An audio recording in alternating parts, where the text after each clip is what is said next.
sapu, ambil air, buang. Setelah itu baru kita basuh atau kita sapu. Jadi itu khusus untuk kepala. Nah, banyak orang yang sekarang itu fokusnya di rambut, bukan di kepalanya. Sebenarnya kita harus fokus di kepalanya, bukan di rambutnya. Karena ada orang yang nggak ada rambut, ada orang yang ada rambut. Artinya rambut itu bukan sebuah kewajiban. Kalau seandainya kita basuh rambut, bisa jadi kepala kita nggak terbasuhkan. Tapi kalau seandainya kita basuh kepala, rambut juga kena. Kalau seandainya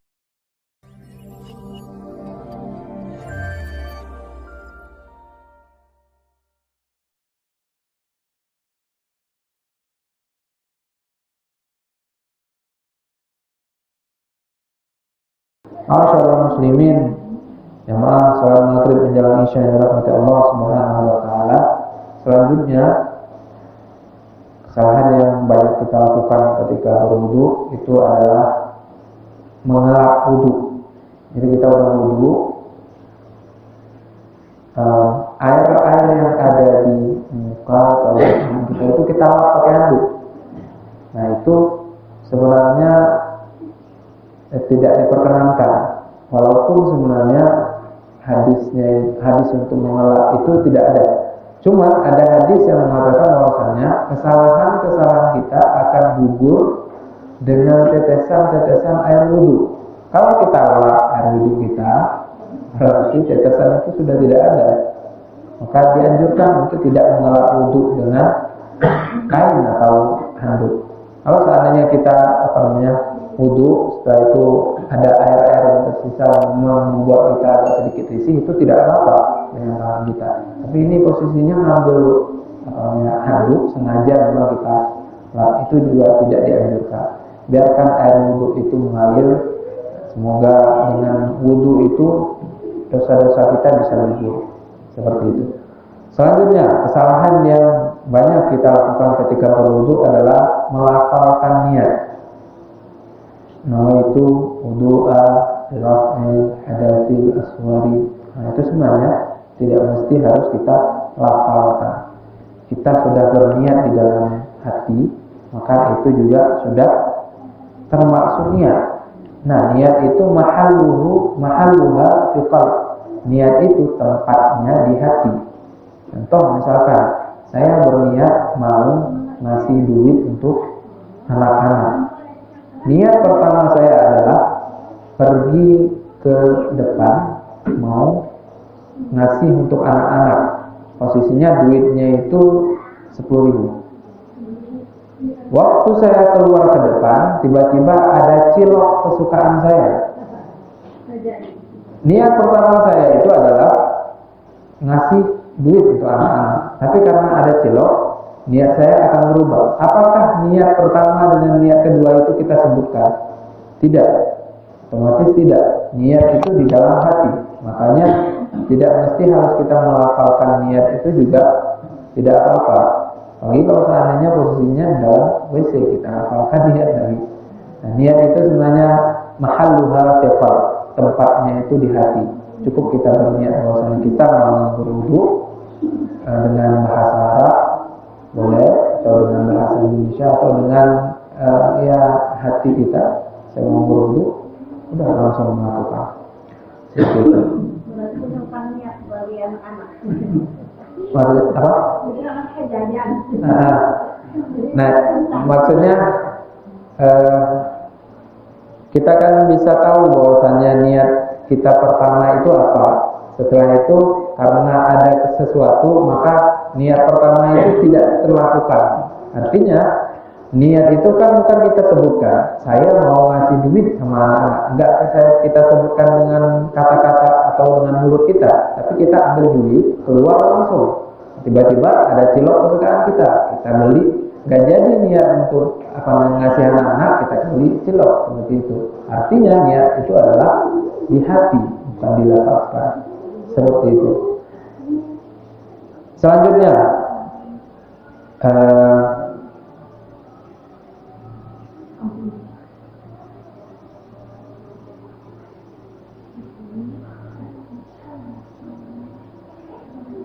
banyak dari kita itu yang memulai dari kiri dulu, membasuh anggota tubuh dari kiri dulu, atau diselang-seling.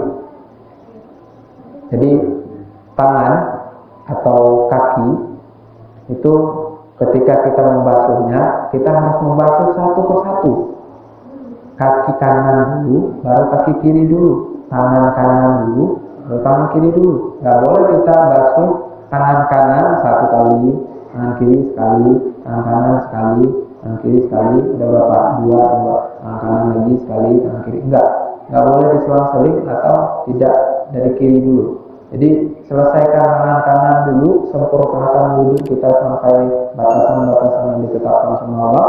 Setelah itu kita berlanjut ke tangan yang kiri. Jadi kanan dulu baru kiri, jangan diselang-seling atau jangan dimulai dari kiri dulu. Seperti itu. Kebanyakan ada yang nyelang kanan kiri gitu. Itu jangan, enggak juga. Nah, seperti itu juga. Nah, selanjutnya tidak menyela-nyela jari.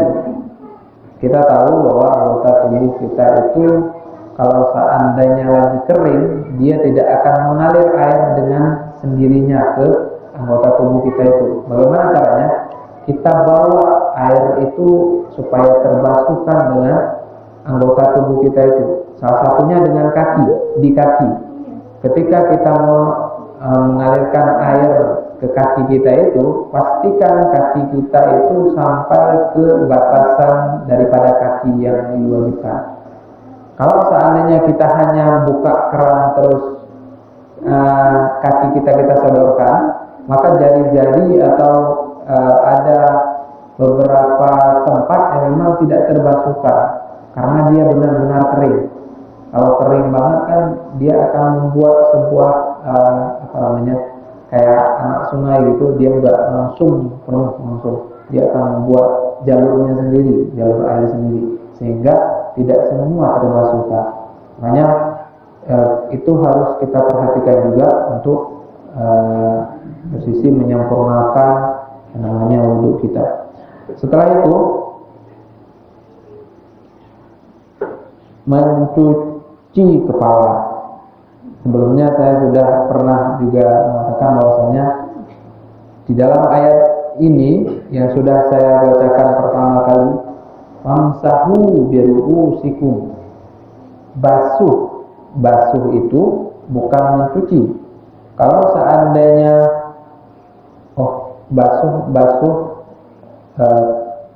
kalau seandainya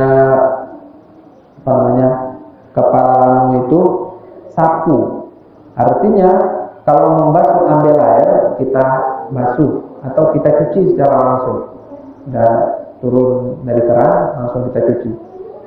Tapi kalau seandainya kita sapu, ambil air, buang, setelah itu baru kita basuh atau kita sapu. Jadi itu khusus untuk kepala. Nah, banyak orang yang sekarang itu fokusnya di rambut, bukan di kepalanya. Sebenarnya kita harus fokus di kepalanya, bukan di rambutnya. Karena ada orang yang nggak ada rambut, ada orang yang ada rambut. Artinya rambut itu bukan sebuah kewajiban. Kalau seandainya kita basuh rambut, bisa jadi kepala kita nggak terbasuhkan. Tapi kalau seandainya kita basuh kepala, rambut juga kena. Kalau seandainya ada rambut, tinggal nggak ada rambut, nah itu nanti bahasannya lain lagi. Jadi hikmah juga, salah satu hikmahnya Allah Subhanahu Wa Taala mencantumkan basuhlah kepalamu, bukan rambutmu, karena memang ada orang yang tidak ada rambut, tapi nggak ada orang yang nggak ada kepala. Ada orang yang nggak ada kepala? Nggak ada. Tapi ada orang nggak yang nggak ada rambut? Ada. Makanya dikatakan basuhlah kepalamu, bukan basuhlah rambutmu. Karena kalau orang nggak ada kepala itu berarti bukan orang ini. Tapi orang nggak ada rambut itu sudah biasa. seperti itu. Selanjutnya udah masuk waktu Isya. Baik, sedikit lagi.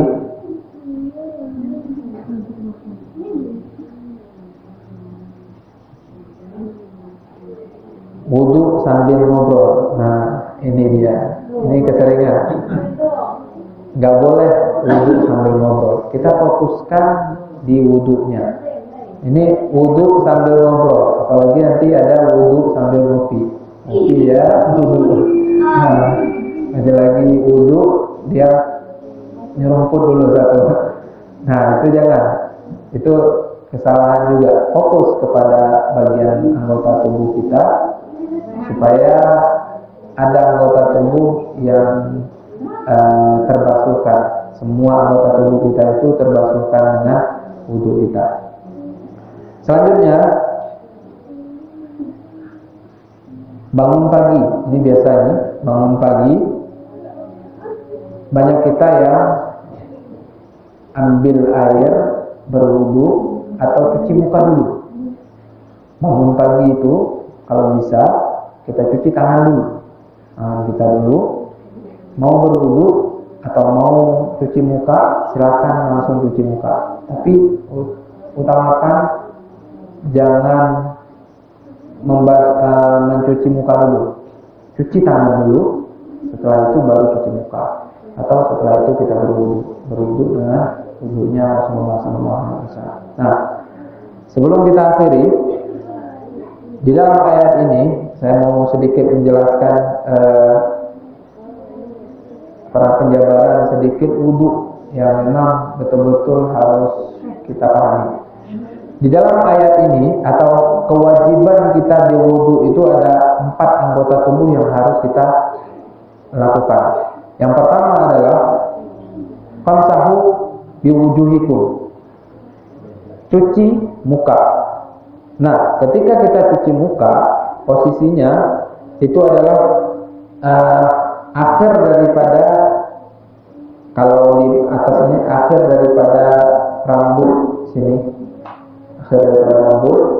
Di sini juga akhir daripada rambut sini. Di sini juga di bawah sini 2 jari daripada rambut kita. Ini harus kena. Ada jenggot, berarti jenggotnya harus di sela-sela supaya masuk airnya ke sini. Nah, posisinya kalau seandainya kita berwudu, maka tangan kanan ini, tangan telunjuk ini di posisi di sini. Posisi di sini, ambil.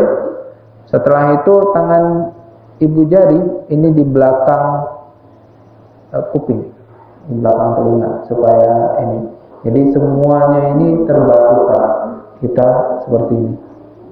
Posisinya ini di sini, ini di sini. Seperti itu. Itu yang mukanya, supaya airnya itu semuanya masuk ke anggota muka kita.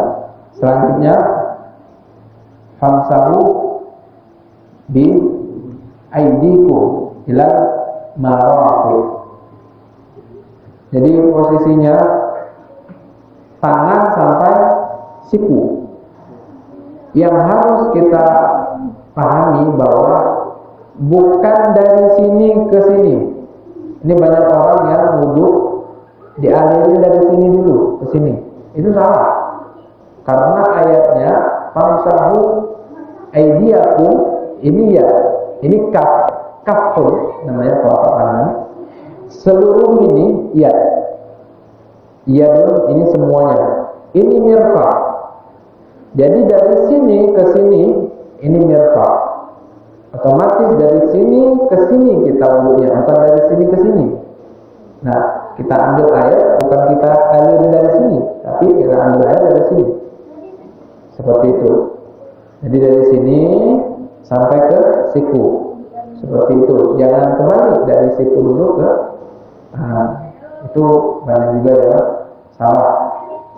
Selanjutnya jangan lupa untuk menyela-nyela. Dan yang terakhir, yang ketiga itu mengusap, yang seperti tadi kita usap kepala ambil air, buang airnya, baru kita usap. Usap dari ini, dari depan ke belakang. Setelah itu balik lagi ke depan,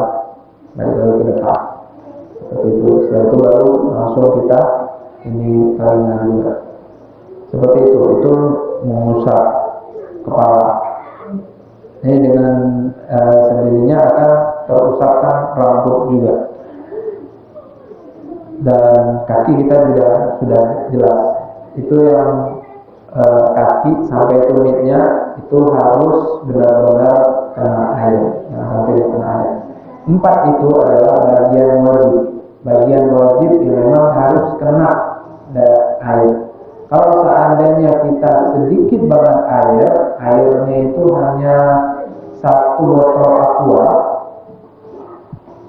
maka jangan kita hamburkan air itu untuk yang sunnah juga. Kalau seandainya bisa yang sunnah, alhamdulillah. Tapi kalau tidak bisa, maka alirkan atau wudhulah dengan bagian-bagian wajib saja. Jadi bagian wajib pertama muka, setelah itu tangan sampai siku, setelah itu basuh kepala, setelah itu kaki, sudah selesai. Seperti itu yang wajibnya. Tapi kalau seandainya kita airnya ada yang terlalu boros juga, silakan sekali saja. Kalau seandainya sudah merata sudah cukup. 2 kali itu sunnah juga. Tapi kalau seandainya sudah merata cukup 2 kali. 3 kali juga sudah cukup kalau seandainya memang sudah merata. Tapi kalau seandainya yang keempat itu jangan, karena itu menzalimi orang lain, menzalimi diri kita, dan kita juga boros terhadap sesuatu. Itu saja mungkin yang dapat saya sampaikan. Ada yang mau bertanya? Mungkin ada yang tidak paham. Kalau puasa itu nanti ada perbedaan pendapat di dalamnya. Tapi seperti halnya kita tahu bahwasanya istinsyaq dan istinthar itu adalah sunnah.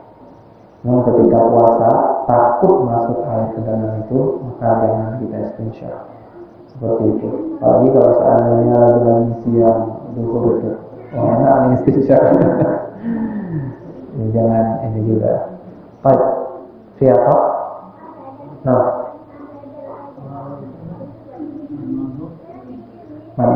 ya. Waktunya berkumur-kumur itu ya setelah tangan.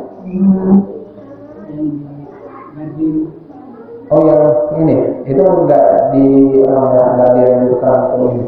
Tapi yang dianjurkan itu adalah di sela-sela mulut.